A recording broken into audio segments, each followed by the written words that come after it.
आज हम आप लोगों को बतलाने जा रहे हैं difference between cooperative and centralised cataloguing, अर्थात सहकारी सूचीकरण और केंद्रीकृत सूचीकरण में क्या अंतर है। तो आइए हम आप लोगों को इनके बीच के अंतर को बतलाते हैं। तो सबसे पहले हम आप लोगों को यह बतलाएंगे कि कोऑपरेटिव कैटलॉगिंग किसे कहते हैं और सेंट्रलाइज्ड कैटलॉगिंग किसे कहते हैं। कोऑपरेटिव कैटलॉगिंग के बारे में हम पिछले वीडियो में बता चुके हैं, लेकिन चलिए आज भी हम आप लोगों को बतला देते हैं कि कोऑपरेटिव कैटलॉगिंग किसे कहते हैं, अर्थात सहकारी सूचीकरण किसे कहते हैं। सहकारी सूचीकरण का अर्थ यह होता है कि विभिन्न ग्रंथालय सूची का निर्माण अपने प्रयोग के लिए तथा लाभ प्राप्त करने के लिए सहकारिता की भावना के साथ संपन्न करते हैं, जिससे सूचीकरण में परिशुद्धता, समरूपता तथा आकर्षण उत्पन्न होता है। इस ढंग से किया गया सूचीकरण ही सहकारी सूचीकरण कहलाता है। अब हम लोग केंद्रीकृत सूचीकरण अर्थात सेंट्रलाइज्ड सूचीकरण को जाने तो विभिन्न बड़े बड़े शहरों में पाठकों को पुस्तकालय सेवा प्रदान करने के लिए सरकार द्वारा पुस्तकालय स्थापित किए जाते हैं, लेकिन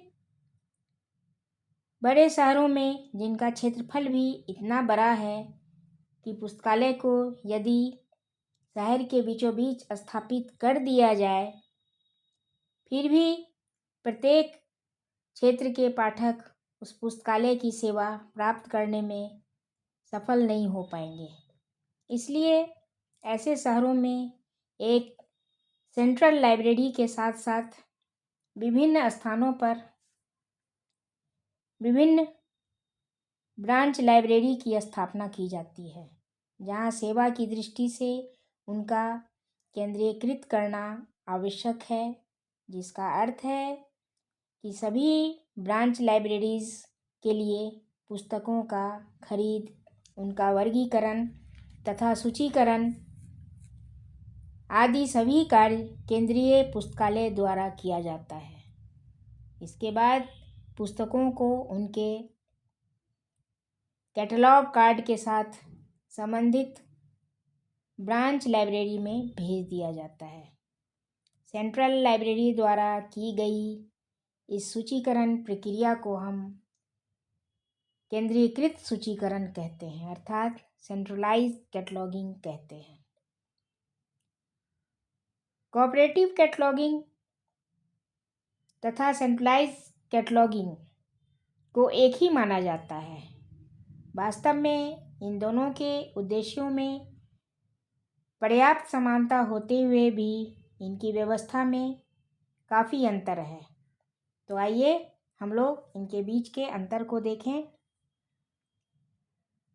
तो कोऑपरेटिव कैटलॉगिंग में विभिन्न पुस्तकालय शामिल होकर सहयोग के साथ सूचीकरण की प्रक्रिया में भाग लेते हैं, जबकि सेंट्रलाइज्ड कैटलॉगिंग में मात्र एक विशाल पुस्तकालय में कैटलॉगिंग किया जाता है, जिसकी अनेक ब्रांच होती है। दूसरा अंतर हम यह देखते हैं कि कोऑपरेटिव कैटलॉगिंग में केवल सूचीकरण कार्य पर ही विशेष ध्यान दिया जाता है, जबकि सेंट्रलाइज्ड कैटलॉगिंग में पुस्तकों के खरीद, वर्गीकरण, सूचीकरण आदि सभी कार्यों को संपन्न किया जाता है। तीसरा अंतर हम लोग देखें तो कोऑपरेटिव कैटलॉगिंग में सभी पुस्तकालय अलग अलग पुस्तकें खरीदते हैं, केवल सूची पत्रक ही प्राप्त किए जाते हैं, वह भी मूल्य देकर प्राप्त किए जाते हैं। जबकि सेंट्रलाइज्ड कैटलॉगिंग में पुस्तकों को खरीद करके उनके सूची पत्रक बनाए जाते हैं और दोनों को ब्रांच पुस्तकालय में बिना मूल्य के भेज दिया जाता है।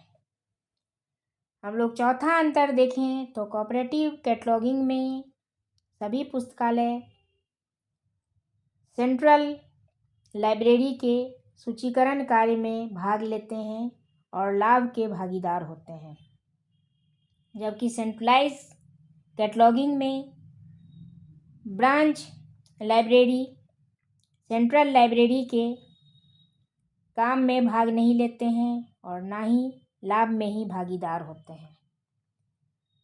पांचवा अंतर इन दोनों के बीच यह है कि कोऑपरेटिव कैटलॉगिंग का कार्य व्यापारिक दृष्टि से लाभ प्राप्ति के लिए किया जाता है, जबकि सेंट्रलाइज कैटलॉगिंग में कैटलॉगिंग तथा अन्य कार्य धन की बचत के उद्देश्य से किया जाता है।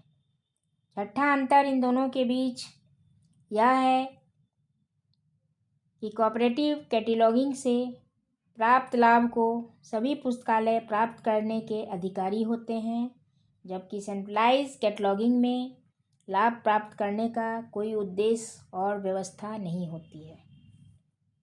तो फ्रेंड्स, यह कोऑपरेटिव कैटलॉगिंग और सेंट्रलाइज कैटलॉगिंग के बीच मुख्य अंतर है। तो आज हमने आप लोगों को बतलाया difference between cooperative and centralise cataloguing. तो आज के वीडियो में बस इतना ही। Thank you.